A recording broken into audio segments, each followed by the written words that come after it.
Okay, welcome to lesson 12. Today what we're going to talk about is multiplying decimals. And we're also going to be talking about reasonableness, a reasonable product.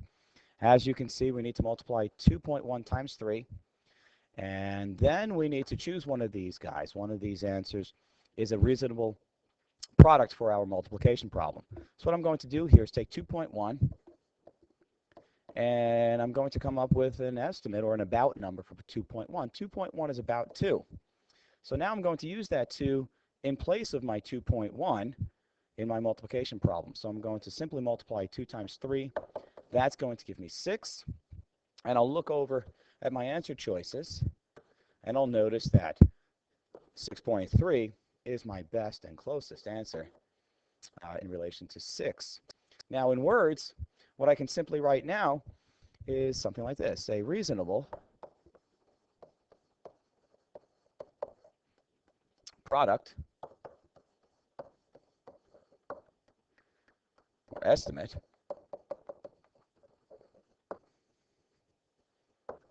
for 2.1 times 3 is 6.3 because 2 times 3, oops, yep, here we go,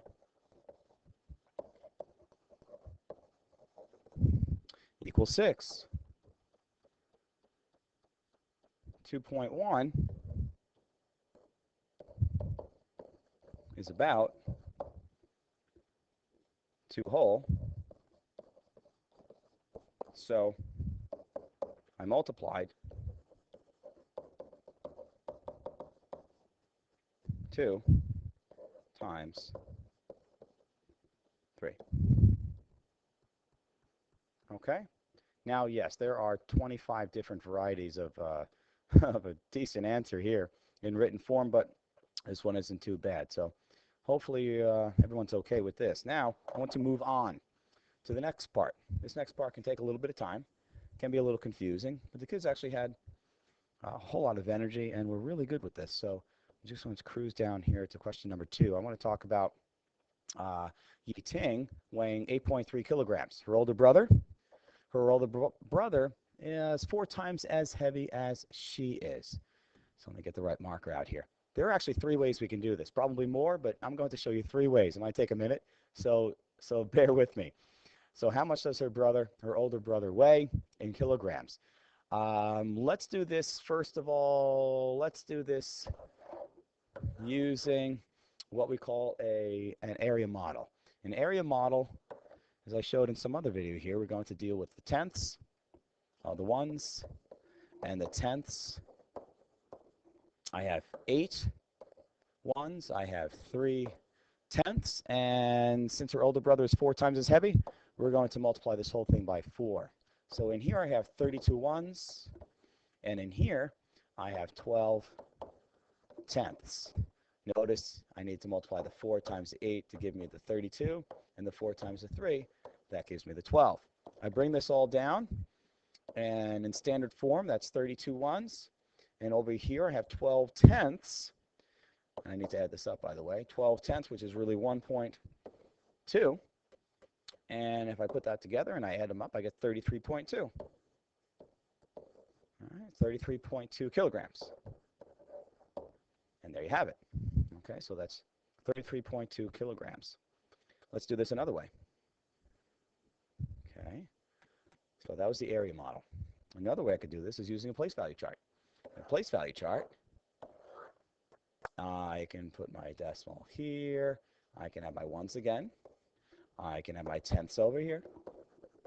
I can put my 8.3 in the ones, right? 1, 2, 3, 4, 5, 6, 7, 8. And so that's 8 in the ones place. I need 3 in the tenths. 1, 2, 3. I need to do that 4 times now. So this needs to be repeated 3 more times to give me a total of 4. 1, 2, 3, 4, 5, 6, 7, 8. 1, 2, 3, 4, 5, 6, 7, 8. 1, 2, 3, 4, 5, 6, 7, 8. There we go. There we go. And I need to do the same thing with the tenths. So 1, 2, 3, 1, 2, 3, 1, 2, 3. Now I have 4 sets of 8 for the ones, and I have 4 sets of 3 in the tenths. And all I need to do now is add them up, but I have a little bit of a problem here because I have 3, 6, 9, and if I grab one more, that gives me 10 tenths, which means I have to transfer that over to the 1, so that gives me an additional 1, and I have 2 tenths left. All right, here's my decimal. Now I had to add all of these guys up, but I can group more 10s and give me, more 1s and give me 10s. So here's 5 1s and 5 1s. Those give me a 10. I have another 5 and another 5 there, and that gives me another 10. Now I have 4, 5, 6, 7, 8, 9, 10. That's another 1. And that means I have 3 left right there in the ones place. So I have, if I count them up, 1, 2, I have 3 in the tens. That's 3 in the ones for a total of 33.2. 33.2. And again, that's kilograms.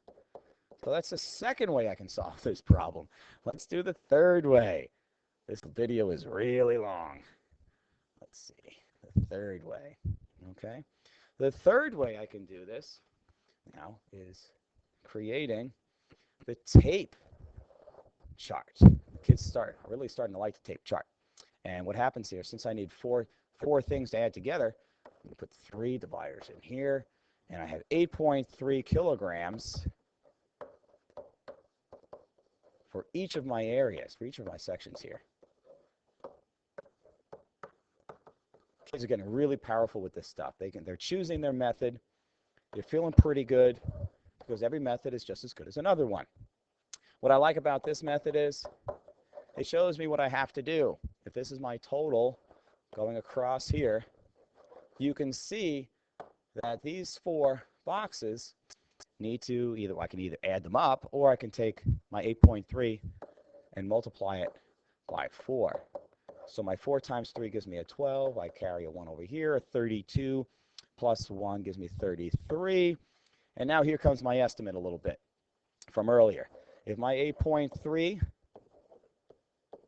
is about 8, and I'm multiplying that by 4, that gives me a total of 32. And that will let me know where my decimal belongs in this answer. Because if my estimate is 32, my decimal better go here, because now it's reasonable. Because 33.2 is about 32. It's really close. If I was to put that decimal anywhere else, let's say I put that decimal, let me erase that, put the decimal over here, all of a sudden I have an answer of 332. Well, that's not even close to 32. I can't do that. If I take the decimal and I put it over here, let's say, that's 3.32. Again, not even close. So my best answer is my best guess is to put that decimal right there. So I have 33.2. Let's finish that off with a kilogram, and we are done. Thanks so much, and good luck. Bye-bye.